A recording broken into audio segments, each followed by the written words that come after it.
If there's one thing that I don't do that a lot of other bigger Yu-Gi tubers do sort of talk about, it's new releases. Yu-Gi-Oh! News, we're talking about decks, we're talking about packs, we're talking about rarities, and while I do talk about the ones that pertain to my channel the most, like in the past I've talked about Blue Eyes cards, I talked about like the Ultimate Rare Brilliant Fusion sort of thing, in general I sort of stay away from that stuff. However, the 2019 Mega Tins just got revealed, or at least some of the information from those tins, and I don't know if you guys have seen the tin yet, but oh man, it looks pretty cool. It's basically a physical version of Gold Sarcophagus.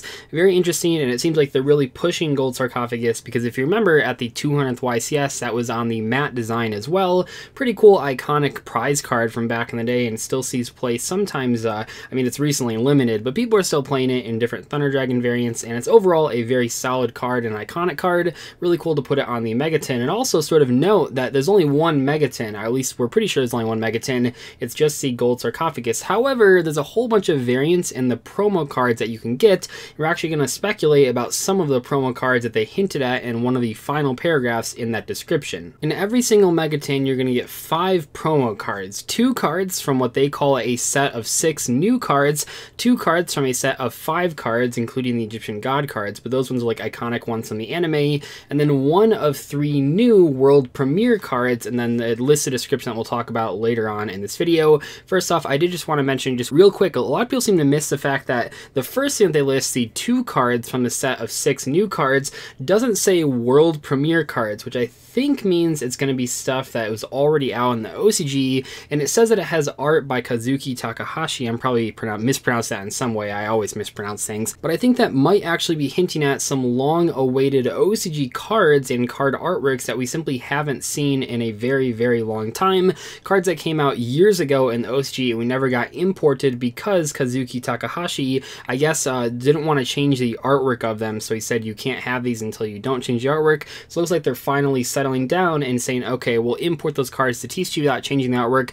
Not super surprising, by the way, because if you've noticed, they've done these lost art promotions at OTS stores the past couple years now, and those are like OCG artworks imported in the TCG. Now Konami is saying, okay, those are fine. Things like the Monster Reborn and Call of the Haunted, those are things that we're finally getting the OCG artwork on, so it makes sense that we're finally getting these new cards from the OCG now that Konami is, it seems like they're letting back on some of the censorship in Yu-Gi-Oh cards. It's also worth noting that Konami is bringing back the prismatic secret rare foiling that a lot of people really enjoyed. It's something that the OCG gets a lot of, but in the TCG we don't really get that. So not only are all 5 promo cards that you're getting going to be in that prismatic secret rare foiling, also 1 card per pack is also going to be that prismatic secret rare. And what's especially exciting is that they said that all the foil cards in these mega packs appear in different rarities than their original 2018 release, adding a further element of mystery and excitement to the 2019 Gold Sarcophagus tin. This is something that I've asked for time and time again. Basically, since the very first Mega Tin, it is the perfect place to rarity bump a whole bunch of commons and rares, and also sort of decrease the rarity of secrets and ultra rares so that people can obtain them a lot easier. This is such an excellent step in the right direction. We've gotten a ton of awesome changes from Konami just in the past couple weeks. Obviously, there's that whole debate about the policy documents, but if you remember right before that, they sort of communicated with us about the April ban list, which was really cool. And now we have this announcement, which is basically saying we're going to rarity upgrade a whole bunch of old cards. Overall, it's looking pretty good going forward. And while that's all cool and interesting, I look forward to opening these new variants of Mega Tins, which haven't, I mean, the formula hasn't really been changed in the past like 5 years. This is pretty exciting, but what I'm more concerned about and what I want to talk about in today's video, these 3 new World Premiere cards, which are very cool because Konami seems to give us a ton of hints about what each one does, something that they usually don't do. If you even look at the other promo cards, they're not giving us a ton of information to go off of, except with these 3 new World Premiere cards that actually are sort of telling us what they do in a vague sense. In the description, here's what Konami had to say about these new World Premiere cards. They say that they're designed to be usable in any deck and help you stage a comeback against some of the fastest strategies that might come from your opponent. 1 card prevents graveyard dumping, another punishes your opponent if they summon too many monsters, and the third gives you a reprieve if they set up a large large field on their first turn. So we know at least a little bit about all three of these cards, and it is worth mentioning that when Konami says cards like these ones can be included in any deck, that doesn't necessarily mean that they're going to be competitive. I say that because we all think back to Sea Monster of Theseus, a card that Konami literally said was going to be one of the best monsters of 2017, and even though they didn't quite say it was going to be the best monster of that year, it still wasn't anywhere near one of the best monsters. It basically saw zero competitive play, so I just want to sort of take it with a grain of salt that Konami said these cards can be used in any deck. However, by their descriptions, they do sound pretty darn good. All three of these cards might come across as hand traps to some players, but I don't think that's actually accurate. If you read them, it says help stage a comeback against some of the fastest strategies, and that doesn't necessarily mean that they're hand traps. If you think of cards like Evenly Matched, which one of these actually sounds very similar to, that's not a hand trap, but it helps make a comeback. Raw Sphere Mode is another great example of a card that's not a hand trap, but can sort of break boards. So while these cards might seem like hand traps, I wouldn't necessarily guarantee that they're all hand traps. That said, the first one that they described definitely does sound like a mix of Ash Blossom and Artifact Lancea. They say one card prevents graveyard dumping, which basically just means milling, and that sort of reminds me of, yeah, Ash Blossom and Lancea combined into one effect. Don't think about the Ash Blossom effects of preventing adding from your deck to your hand or special summoning from your deck, but imagine a card like Artifact Lancea, but instead of stopping banishing for the turn, it stops your opponent from sending any cards from their deck to the graveyard. Now, would that card actually be good enough to see play? Well, it certainly would be viable against some strategies out there, and there certainly are strategies that like to mill a lot of cards, especially when we look at past formats, but right now I'm not sure how good that would be compared to just playing Ash Blossom, which could stop that single effect as well as a variety of search effects.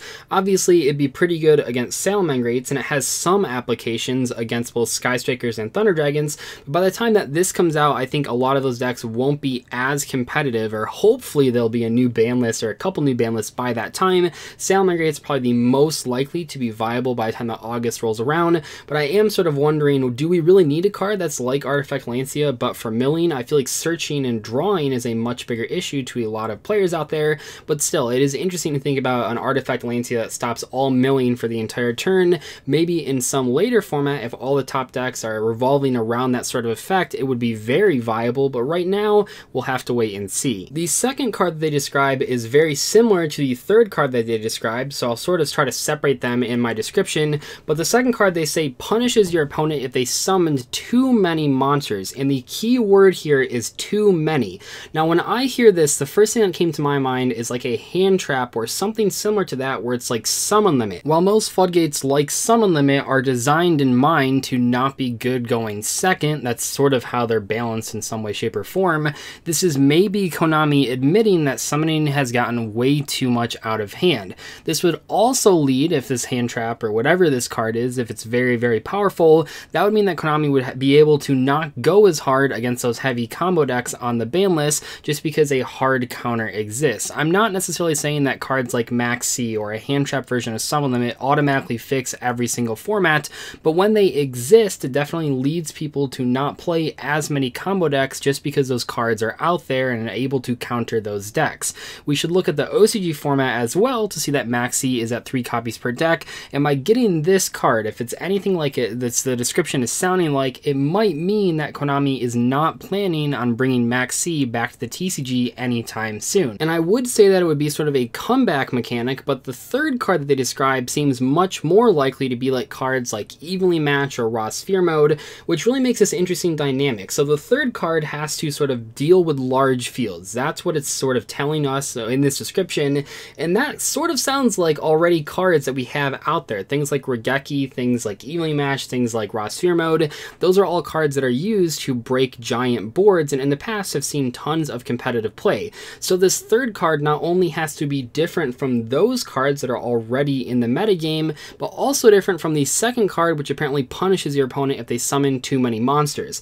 I think that it's worth mentioning this because the second card in the third card card seems so close, but the really key words here are the too many monsters, which I think sort of implies some sort of summon limit when you go second and your opponent is just comboing off. We're not entirely sure what that could be. I don't necessarily think it's exactly like Max C either, but overall I am very curious to see how they make the second and third card in this description different from each other, and also different from the cards that we already have, and also competitively viable by their own standards. Anyway though, I do want to say that we don't necessarily know everything in these megatons. We don't really know what the rarity differences will be, and we also don't really know what these new cards will do outside of those short descriptions that Konami gave us. I do want to give a word of caution. Obviously, I already talked about Sea Monster of THESEUS, but even in the past, things like Box of Friends, when Konami gave us the description for that card, they sort of left out the fact that, oh hey, you need normal monsters to summon, not just anything. I remember when the Box of Friends description came out, a lot of people were afraid that it could summon Atlantean Dragoons and make Abyss Dweller, which would be crazy. So I just want to say, just at the end of the video, Konami can put whatever they want into these descriptions. We won't know what these cards actually do until they are finally revealed. I would imagine that would be before August 30th. I don't think that they'll keep us in the dark that long, but we'll just have to wait and see how good or bad these cards are, and then sort of decide for ourselves if they are competitively viable. Anyway though, hope you guys enjoyed today's discussion video on all of these new cards. Let me know what you think about them and what you think the effects could be. I can't wait to hear your opinions. I'll see you later though. Thank you so much for watching. Goodbye.